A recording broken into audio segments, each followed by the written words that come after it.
নমস্কার, আমার ইউটিউব পরিবারকে সুমির রান্নাঘরে স্বাগত জানাই।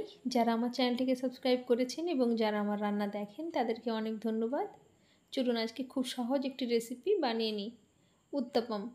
কিন্তু আজকে আমি এটা বানাবো দই আর সুজি আর চিঁড়ে দিয়ে।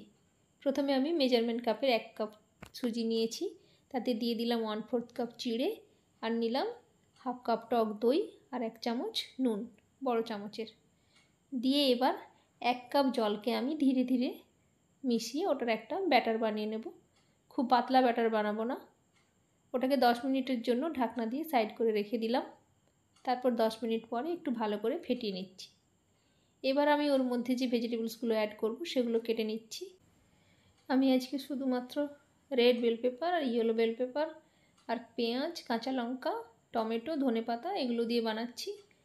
চাইলে এর মধ্যে গাজরও দেওয়া যাবে, বিটসও দেওয়া যাবে। সবগুলোকে একটু ভালো করে ঝিরিঝিরি করে কেটে নিতে হবে।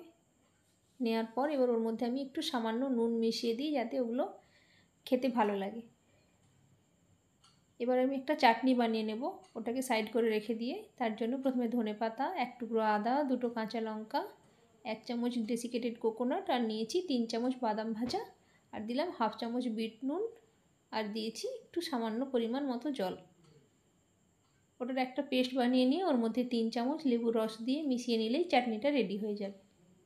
এবার ওর মধ্যে একটু তড়কা দিতে হবে চাটনির মধ্যে, সেই জন্য আমি 2 চামচ রিফাইন অয়েল গরম করে নিয়ে তাতে 1 চামচ কালো সর্ষে আর একটা শুকনো লঙ্কা কারি পাতা দিয়ে ফ্রাই করে নিয়ে কিছুটা ওর মধ্যে দিয়েছি, আর যেটা বাদবাকি রয়ে গেছে সেটাকে ব্যাটারের মধ্যে দিয়ে দিলাম। এবার একটা তাওয়া প্যান গরম করে নিয়ে তার মধ্যে অয়েল ব্রাশ করে নিয়ে ব্যাটারটা দিয়ে দেব। ব্যাটারটাকে একটু স্প্রেড করে নিতে হবে। তারপর ভেজিটেবলসগুলো ওর মধ্যে দিয়ে দিচ্ছি। এবার একটু ঢাকনা দিয়ে দেব। 3 মিনিটের জন্য ঢাকনা দিয়ে দিলাম লো ফ্লেমে। ওটা ধীরে ধীরে হবে। এক সাইড হয়ে যাওয়ার পর ওটাকে উল্টে নিলাম। উল্টে নেওয়ার পর আর একটু কিছুক্ষণ ফ্রাই করে নিয়ে ওটাকে এবার তুলে নেব। এইভাবে আমি সবগুলো বানিয়ে নেব। এটা খুবই টেস্টি হয় খেতে, আর তাড়াতাড়ি বানানোও যায়। তবে আমার বাচ্চারা অনেক সময় ভেজিটেবলস খেতে চায় না, তখন আমি কি করি, ওগুলোকে কড়াইতে একদম খুব অল্প তেলে টস করে নিই, যাতে সবজিগুলো একদম সফট হয়ে যায় আর মুখেও লাগে না।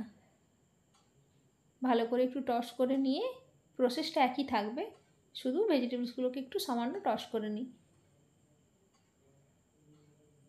বন্ধুরা, রেসিপিটি যদি ভালো লাগে লাইক করে দেবেন, চ্যানেলটিকে সাবস্ক্রাইব করে দেবেন এবং কমেন্টে জানাবেন কেমন হলো। ভালো থাকবেন, সুস্থ থাকবেন। দেখা হচ্ছে আবার একটা পরের রেসিপিতে।